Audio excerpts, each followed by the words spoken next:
Àgbáòye Ràsídì Adéwọ̀lú Ládọjà Ọ̀tún Olúbàdàn tilẹ̀ Ìbàdàn.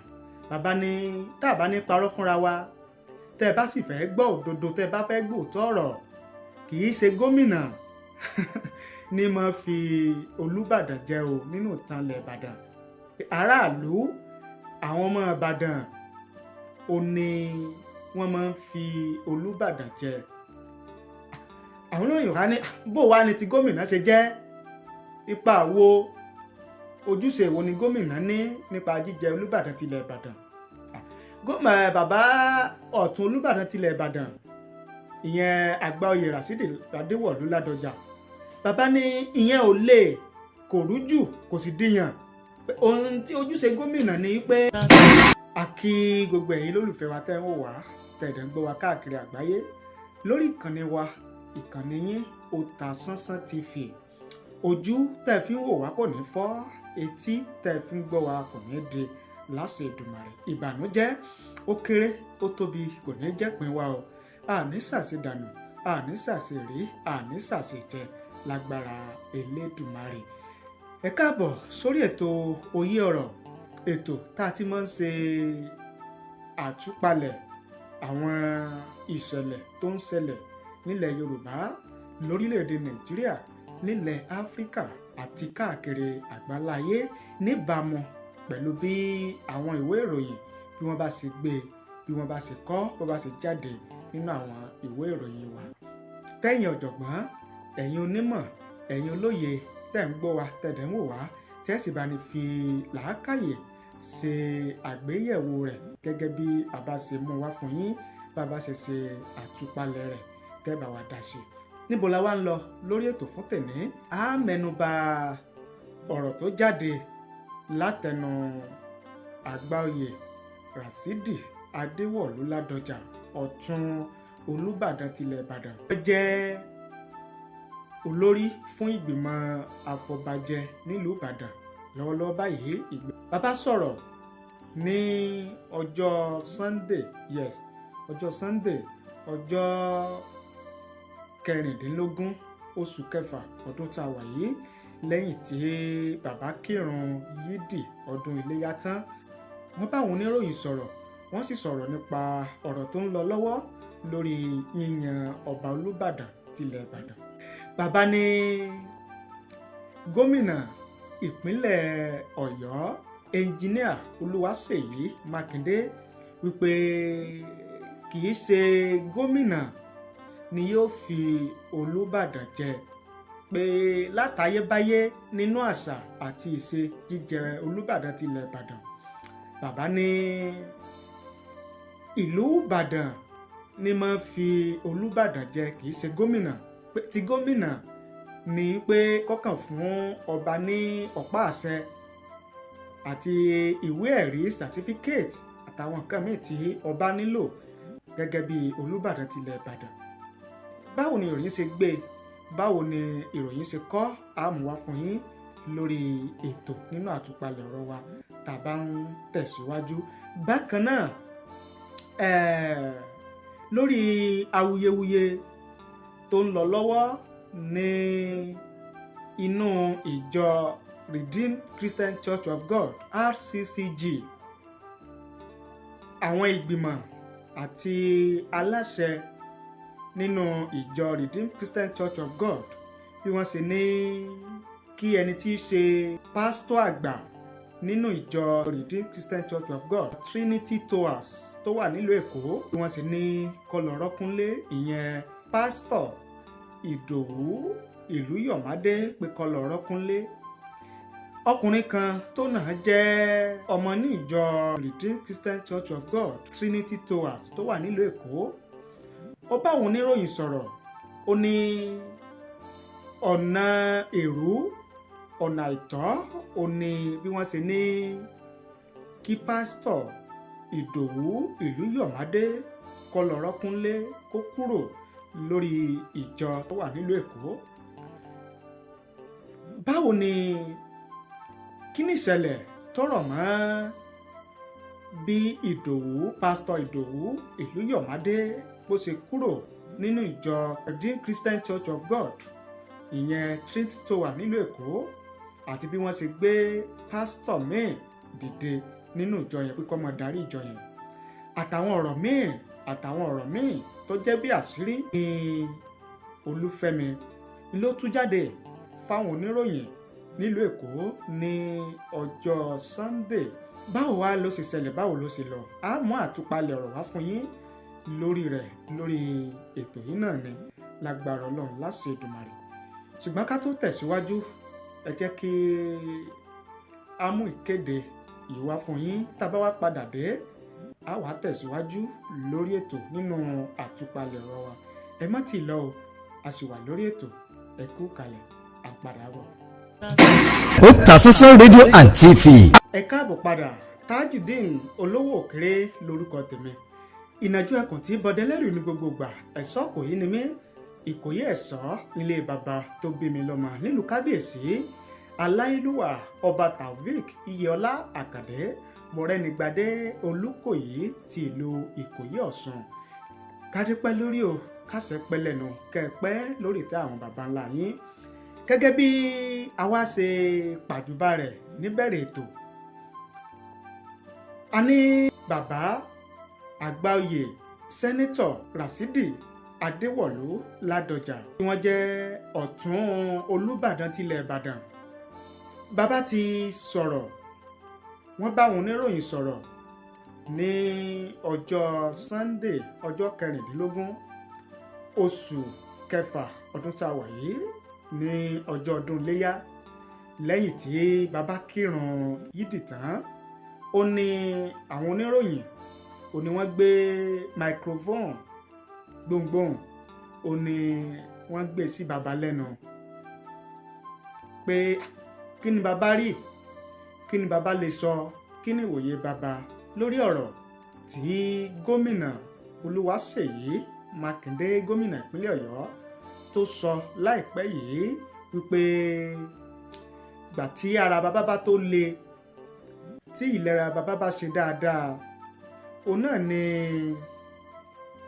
yíyan ètò àti ìgbésẹ̀ fífi ọba Owólabí Ọlákùlẹ́yìn jẹ gẹ́gẹ́ bí Olúbàdàn ẹlẹ́ẹ̀kẹtàléní-ogójì nínú ìtàn ilẹ̀ Ìbàdàn. Àmúwá fún yín ọ̀rọ̀ gómìnà nígbà yẹn. Àwọn oníròyìn wá yọba lérè pé kí ni bàbá lè sọ sí i. Bàbá olóyè àgbáòye Ràṣídì Adéwọ̀lú Ládọjà ọ̀tún Olúbàdàn tilẹ̀ Ìbàdàn. Bàbá ní tá a bá ní parọ́ fúnra wa, tẹ́ ẹ bá sì fẹ́ gbọ́ òdodo, tẹ́ ẹ bá fẹ́ gbòòtọ́ ọ̀rọ̀, kì í ṣe gómìnà ní mo fi Olúbàdàn jẹ o nínú ìtàn ilẹ̀ Ìbàdàn. Aráàlú àwọn ọmọ Ìbàdàn ó ní wọ́n máa ń fi Olúbàdàn jẹ. Àwọn olóyìn wá ní bó wá ní ti gómìnà ṣe jẹ́, ipa wo, ojúṣe wo ni gómìnà ní nípa jíjẹ Olúbàdàn tilẹ̀ Ìbàdàn. Bàbá ọ̀tún Olúbàdàn tilẹ̀ Ìbàdàn ìyẹn àgbáòye Ràṣídì Adéwọ̀lú Ládọjà, bàbá ní ìyẹn ò lè, kò rújù, kò sì díyàn. Ohun tí ojúṣe gómìnà ni pé láti kéde, láti buwọ́lu orúkọ tí àwọn ìgbìmọ̀ afọbajẹ ìgbìmọ̀ Olúbàdàn tilẹ̀ Ìbàdàn tí wọ́n bá fi sọwọ́ sí ìjọba wípé tí wọ́n inú ìfẹnukò wọn wípé ẹni tí àwọn yàn gẹ́gẹ́ bí ẹni tí àwọn fọwọ́ sí gẹ́gẹ́ bí ẹni tí yóò bọ̀ sórí ìtẹ́ Olúbàdàn rẹ o. Tí àwọn ìgbìmọ̀ afọbajẹ bá ti fẹnukò tí wọ́n sì sáìn, tí wọ́n buwọ́lu ìwé orúkọ irú ẹni bẹ́ẹ̀, táwọn bá ti fi ìwé orúkọ yẹn ránṣẹ́ sí gómìnà àìjọba ìpínlẹ̀ Ọ̀yọ́, ti gómìnà ni pé láti buwọ́lu pé ìwé yẹn pé òkè o, mo fara mọ́ o, ẹ máa bẹ́tò lọ o, kó fọwọ́ sí orúkọ tí àwọn ìgbìmọ̀ afọbajẹ tí wọ́n bá fẹnu kò sí. Wọ́n ní ṣùgbọ́n ọ̀rọ̀ tí gómìnà sọ wípé àgbà tí ara bàbá ìyẹn Owólabí Ọlákùlẹ́yìn ìgbà tára wọn bá tó yá, tára wọn bá tó le pé ni àwọn ó tó bẹ̀rẹ̀ fífi ọba Owólabí Ọlákùlẹ́yìn jẹ nílẹ̀ Ìbàdàn yìí pé kì í ṣe gómìnà ó ní yóò ṣe kí ni o, ó ní yóò sọ ìgbà tí wọ́n ó fi Olúbàdàn jẹ. Nígbà táwọn ti mú orúkọ ọba Owólabí Ọlákùlẹ́yìn lọ fún gómìnà gẹ́gẹ́ bí ẹni tí àwọn fọwọ́ sí, tí ìgbìmọ̀ Olúbàdàn fọwọ́ sí gẹ́gẹ́ bí ẹni tí ó bọ̀ sórí ìtẹ́ Olúbàdàn, pé kò sí tó yẹ kó dá dúró, kò sí tó yẹ kó dá gómìnà dúró láti buwọ́lu ìwé orúkọ yẹn, pé tó bá ti buwọ́lu ìwé orúkọ yẹn tó dẹ̀ ti kéde pé òkè o àwọn ti buwọ́lu orúkọ ẹni tí àwọn ìgbìmọ̀ afọbajẹ nílẹ̀ Ìbàdàn mú wá o gẹ́gẹ́ bí ẹni tí yóò bọ̀ sórí ìtẹ́ Olúbàdàn tilẹ̀ Ìbàdàn o, wípé àwọn ìgbìmọ̀ Olúbàdàn, ìgbìmọ̀ afọbajẹ, àwọn làwọn wàá mú ọjọ́ àsìkò tí ìgbọ̀pá àṣẹ ìgbàdé fún ọba Owólabí Ọlákùlẹ́yìn, pé kì í ṣe gómìnà. Ìwé ìròyìn Leadership wọ́n gbé ọ̀rọ̀ Àgbáoyè Ràsídì Ládọjà, wọ́n kọ báwo wá náà sì gbé, báwo ni wọ́n sì kọ, ẹ jẹ́ kí a mú wá fún yín. Ìwé ìròyìn Leadership newspaper wọ́n ní the Ọ̀tún Olúbàdàn of Ibadan land and former governor of Oyo State, Senator Ràsídì Ládọjà, has faulted Governor Seyi Makinde over his comments on the health status of the Olubadan designate Oba Owolabi Olakuleyin. Ládọjà said the state governor was wrong to have said Olakuleyin will be enthroned on the Olubadan stool where he fits, saying only the Ibadan people can enthrone the Olubadan, not the governor. Recall that Makinde at the state burial ceremony for late Olubadan of Ibadan land, Oba Lekan Balogun, said Olakuleyin will be enthroned when he was fit for the throne. But Ládọjà, a high chief of Ibadan land, while speaking with journalists at his Bodija residence in Ibadan, said Makinde could only present a staff of office and instrument of office to the Olubadan designate, but not enthrone him. He maintained that role of the state government was just to give staff of office and instrument of office to Olubadan designate. I quote, "The governor might have access to medical records of Olakuleyin's health or send his doctors to assess his health or use artificial intelligence to do that. I don't have any problem if the governor refuses to give staff of office or instruments of office, but he is not the one to enthrone him. Olakuleyin is an aged man. We don't expect him to still be acting like a youth," Ládọjà stated. Sẹ́yìn náà ti gbọ́ bí ìwé ìròyìn Leadership newspaper online wọn bí wọ́n ṣe gbé, bí wọ́n ṣe kọ ọ̀rọ̀ tí Àgbáoyè Ràsídì Adéwọ̀lú Ládọjà tó sọ nípa ọ̀rọ̀ tí gómìnà ìpínlẹ̀ Ọ̀yọ́ Olúwaṣèyí Mákindé tó sọ nípa ìgbésẹ̀ jíjẹ ọba Olúbàdàn tilẹ̀ Ìbàdàn látọwọ́ ìjọba ìpínlẹ̀ Ọ̀yọ́. Òun náà ni àtìmúwá fún yín yẹn.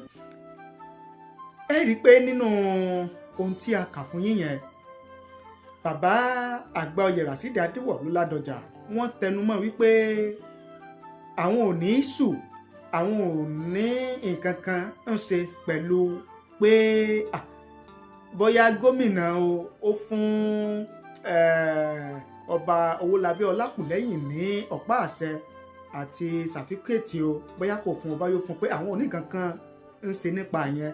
Ṣùgbọ́n ọ̀rọ̀ tí gómìnà sọ wípé ìgbà tí ara ọba Owólabí Ọlákùlẹ́yìn bá tó le dáadáa, pé ní ìgbésẹ̀ fífi ọba Owólabí Ọlákùlẹ́yìn jẹ Olúbàdàn tilẹ̀ Ìbàdàn, pé ní àwọn rí sọ sí, torí pé kì í ṣe gómìnà ni ó fi ọba Owólabí Ọlákùlẹ́yìn jẹ Olúbàdàn, ni máa fi ọba jẹ nílẹ̀ Ìbàdàn. Ẹ̀yin gẹ́gẹ́ bí tẹ̀mọ́ bí nǹkan ṣe ń lọ, tẹ́ ń gbé wa tẹ̀dá ń wò wá lórí ìkànnì yìí, tẹ́ ti gbá àwọn àlàyé àtúpalẹ̀ ọ̀rọ̀ wa. Kí ni ìwòye yín? Kí ni èrò yín lórí ọ̀rọ̀ tí gómìnà sọ wípé ìgbà tí ara Owólabí Ọlákùlẹ́yìn bá tó le dáadáa, pé ní ìgbésẹ̀ fífi jẹ Olúbàdàn tilẹ̀ Ìbàdàn pé ni yóò tó bẹ̀rẹ̀, ni yóò tó wáyé, àti ọ̀rọ̀ tí Àgbáoyè Ràsídì Adéwọ̀lú Ládọjà tí wọ́n sọ yìí wípé kì í ṣe ojúṣe gómìnà ni láti fi Olúbàdàn jẹ nílẹ̀ Ìbàdàn, pé àwọn ìlú Ìbàdàn, àwọn èèyàn ìlú Ìbàdàn, àwọn bí ìlú Ìbàdàn pé ni wọ́n máa ń fi Olúbàdàn jẹ. Ẹ jẹ́ ká mọ èrò tiyín, ẹ jẹ́ ká mọ ìwòye tiyín láàyè comment nísàlẹ̀ fídíò yìí. A kà á sì ṣe àgbéyẹ̀wò rẹ̀ gẹ́gẹ́ bí ẹ bá ṣe fi ṣọwọ́ sí wa. Ibi náà ni a ti máa dánu dúró láti máa gbé pété lórí ètò fún tèmi Òye Ọ̀rọ̀ níkànnì Otasansan TV. Ẹ má gbàgbé láti bá ní subscribe sórí ìkànnì yìí, ẹ bá ní pín, ẹ bá ní share rẹ̀ kó lè káàkiri àgbáláyé lórí àwọn social media platform yín. Orúkọ tèmi ò yípadà, Tajudeen Olówó Òkèrè lórúkọ tèmi. Ìnàjú ẹkùn tí bọdẹ lẹ́rù ní gbogbo ìgbà. Ẹ̀ṣọ́ Ìkòyí ni mí, Ìkòyí ẹ̀ṣọ́ nílé baba tó bí mi lọ́mọ nílùú Kábíyèsí. Ọba Aláyélúwà Taofeek Iyèọlá Àkàndé Mọ́rẹ́nigbadé Oyèbádé àkọ́kọ́ Olúkòyè tìlú Ìkòyí. Ẹ ṣé o bẹ́ẹ̀ ṣe ń wò.